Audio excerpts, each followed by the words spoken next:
Um, uh, and then the most stunning thing, and I give this lecture probably 3 times every year, but then college football says they scratch their head and they give a really befuddled, mixed up look, and they get a really screwy expression on their face. Like, well, how can that possibly be? I mean, how can we do that?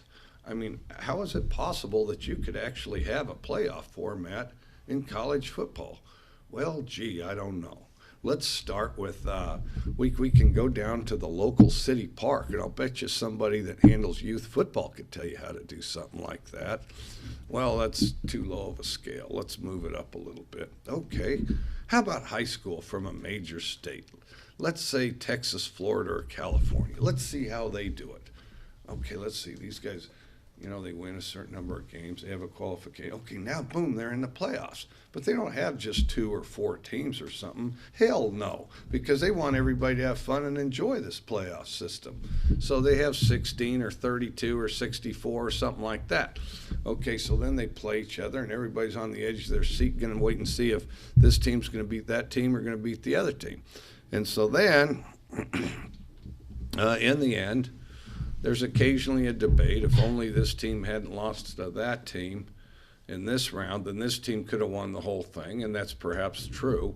But the thing that is indisputable is that at the end of the gauntlet, this team came out on number 1, and there's no debate whatsoever who's state champion.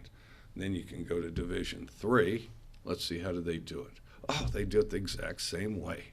Okay, now the suspense is really starting to get thick because, Division II might do it differently. No, in fact, they don't.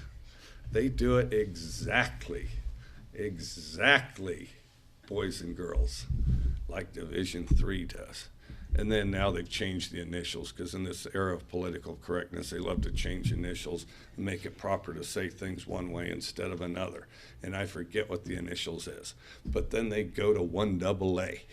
Okay, at 1AA. How do they do it in 1AA? 1AA. I mean, because that's getting closer to us, and we're really sophisticated because we're major 1A. How do they do it in 1AA? You know what? They have a playoff format, and they play it, and they figure it out.